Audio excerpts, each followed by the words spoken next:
నమస్తే. నేను మీ Gopi. Welcome back to our channel. ఈరోజు మనతో వచ్చరికి సీనియర్ జర్నలిస్ట్ జగదేవ్ గారు ఉన్నారు. సార్ నమస్తే సార్. నమస్తే గోపి. సార్, తెలుగుదేశం పార్టీ అనేది అంటే నేషనల్ పార్టీ అది. సో ఒకప్పుడు అయితే రెండు రాష్ట్రాలు కలిసి ఉన్నప్పుడు బాగా స్ట్రాంగ్గా ఉన్న పార్టీ తెలుగుదేశం పార్టీ.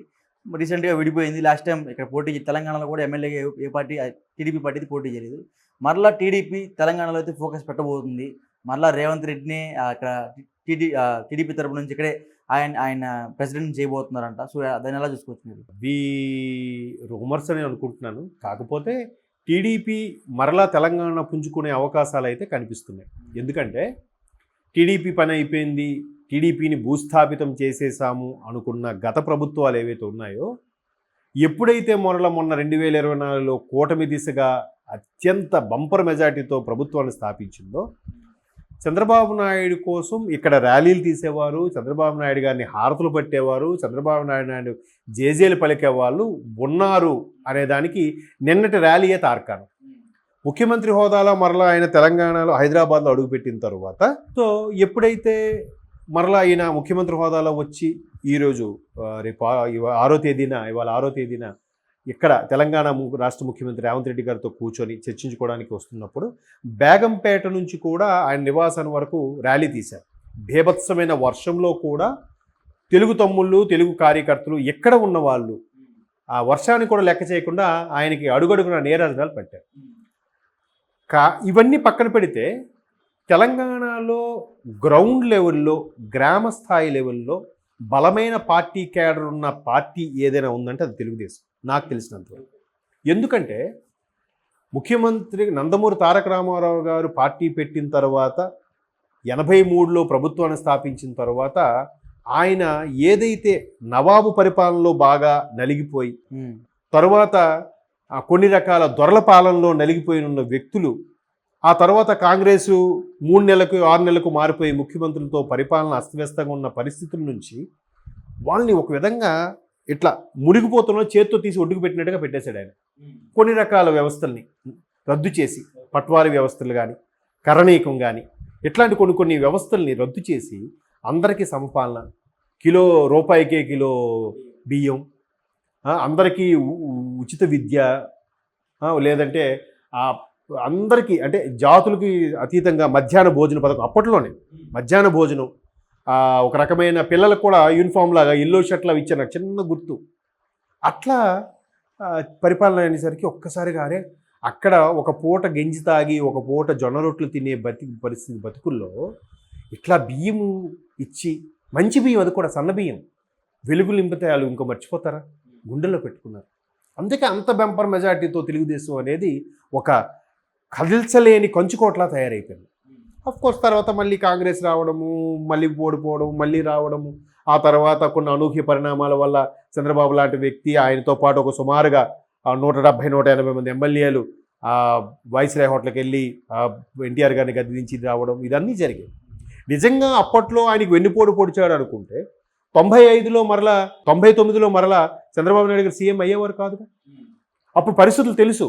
నిజంగా చంద్రబాబు నాయుడు గారు కానీ అప్పుడు ఆ టీడీపీ పగ్గాలు చేపట్టకపోతే ఈ రోజుకి టీడీపీ ఉండేది కాదేమో, ఈ విషయం అందరికీ తెలుసు. సో ఇట్లాంటి పార్టీని, బలోపేతంగా ఉన్న పార్టీని బీఆర్ఎస్ వచ్చిన తర్వాత, లేదా స్టేట్ డివైడ్ అయిపోయిన తర్వాత ఒక్కొక్కరిగా పార్టీలు మారడము, కొంతమందికి రకరకాల నోటుకు ఓట్లు లాంటివి బ్లాక్మెయిల్ చేయడమో, లేదంటే వాళ్ళకి బెదిరించడమో, అరే మనుగోడు సాగించాలంటే ఏదో ఒక తీర్థం పుచ్చుకోవాలి కాబట్టి అధికారం వైపు వెళ్తేనే, మనకు అధికార పార్టీ వైపు వెళ్తేనే బాగుంటుంది అనుకోవడం, మొత్తానికి టీడీపీ ఏమీ లేకుండా అయిపోయింది. మొన్న కాంగ్రెస్ గవర్నమెంట్కి వచ్చినప్పుడు కూడా టీడీపీ పరోక్షంగా లోపాయకారంగా సపోర్ట్ ఇచ్చిందనే వార్త కూడా చాలా వరకు చక్కర్లు కొట్టింది. సో అందుకే టీడీపీ ఇక్కడ పోటీ చేయలేదన్న అంశంగా. సో రాష్ట్ర భవిష్యత్తు కోసం ఏదైతే గత 10 ఏళ్ళలో కేసీఆర్ గారి హయాంలో దొరల పాలన అని కొంతమంది విమర్శిస్తున్నారో అటువంటి వాడిని తిప్పికొట్టాలనో మొత్తానికి టీడీపీ పోటీ చేయకుండా ఉండడం, కాంగ్రెస్ రావడం మొత్తానికి జరిగింది. ఇప్పుడు కాంగ్రెస్ ముఖ్యమంత్రి కూడా ఒకప్పటి టీడీపీలోని వ్యక్తే. ఒకప్పుడు ఆయన బాసుగా ఉన్నప్పుడు ఆయన సహచరుడు ఈయన. సో ఇద్దరు ముఖ్యమంత్రులు ఏకమయ్యి తెలుగు వారిని, తెలుగు రాష్ట్రాలని డెవలప్ చేయాలనే ఉద్దేశంతో పనిచేస్తున్నారు కాబట్టి ఇప్పుడు అక్కడ ముఖ్యమంత్రి హోదాలో ఉన్నాడు. పైగా నేషనల్ పార్టీ తెలుగుదేశం పార్టీకి అధ్యక్షుడిగా ఉన్నది చంద్రబాబు నాయుడు కదా. ఇక్కడ కాసాని జ్ఞానేశ్వరంగా ఉండేవారు, ఆయన రిజైన్ చేశారు మొన్నే. తర్వాత అక్కడ కోర్స్ అచ్చెన్నాయుడు గారు ఉన్నారనుకుంటున్నాను. ఇట్లాంటి పార్టీని మరలా ఎలాగో గ్రౌండ్ లెవెల్ ఉంది కాబట్టి మెల్లగా పుంజుకునే దిశగా పావులు కదిపే అవకాశం కూడా లేకపోలేదు. కాకపోతే మీరు అన్నట్టు మరలా రేవంత్ రెడ్డి గారిని టీడీపీలోకి తీసుకొని డెవలప్ చేస్తారు, గవర్నమెంట్ ఫామ్ చేస్తారు అనేది మాత్రం జరగకపోవచ్చు. అంటే టీడీపీకి బాగా పట్టున్న స్థలం ఖమ్మం జిల్లా అని బాగా అంటూ ఉంటారు.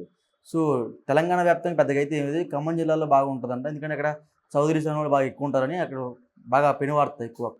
ఆ సామాజిక వర్గం అనే కాదు, ఖమ్మం అనేది ఏంటంటే పేరుకు తెలంగాణలో ఉన్న అక్కడున్న వ్యక్తుల యొక్క వ్యాపారాలు కానీ, అక్కడ నివసించే ప్రజల యొక్క పెళ్ళి పేరంటాలు రిలేషన్స్ మెయింటైన్ చేయడం కూడా అటు కృష్ణా జిల్లాకి గోదావరి జిల్లాలతోనే ఎక్కువగా పెళ్ళిళ్ళు జరుగుతుంటే బిజినెస్లు కూడా చేసుకుంటుంటారు. ఖమ్మంలో ఒక భాష కూడా అటు ఆంధ్రాలా కాదు ఇటు తెలంగాణ కాదు, మధ్యస్థంగా ఉంటుంది. ఇంచుమించు ఆంధ్ర లాంగ్వేజ్ లాగే ఉంటుంది భాష కూడా. తెలంగాణ యాక్సెంట్ అంతగా వినపడదు. కానీ తెలంగాణ వ్యాప్తంగా కూడా టీడీపీకి ఉంది అవకాశం లేక. బీఆర్ఎస్ అనేది బాగా ఆ తెలంగాణ ఉద్యమం వేడిలో కొట్టుకొచ్చేసింది కాబట్టి సరే అని బీఆర్ఎస్కి అందరూ జై కొట్టారేమో. ఇప్పుడు బీఆర్ఎస్ పరిస్థితి ఏంటో చూస్తున్నాగా. అసెంబ్లీలో పరాభవం, లోక్సభ విషయానికి వస్తే ఒక్క సీటు రాలేదు. ఇప్పుడు అసలు 3వ స్థానంలో ఉన్న కాంగ్రెస్ అనౌఖ్యంగా పుంజుకుంది. ఇప్పుడు నెక్స్ట్ బీజేపీ ఉంది. టీడీపీ కూడా పుంజుకోకూడదు అని గ్యారంటీ ఏమైనా ఉందా?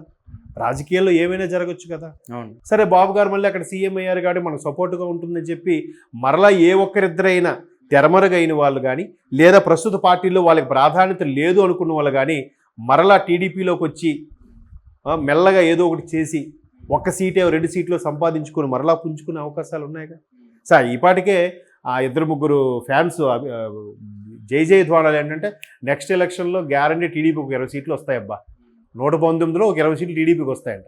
అంటే ఇంకోటి అంటాడు ఏమో గవర్నమెంట్ ఫామ్ చేస్తే చెప్పలేమంటారు. గవర్నమెంట్ అయితే ఫామ్ చేయదు కానీ ఈజీగా 10 నుంచి 15 సీట్లు వస్తాయని అన్నాడు. మేబీ ఆ 10-15 సీట్లతో కూడా రేపు చక్రం తిప్పొచ్చు కదా. ఇప్పుడు ఎన్డీఏలో అక్కడ చక్రం తిప్పుతున్నట్టుగా. సో అట్లా ఎవరి ఆశాభావం వాళ్ళది.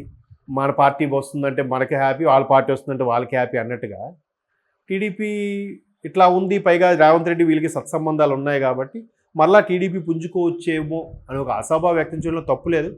చూద్దాం ఈ రాబోయే రోజుల్లో.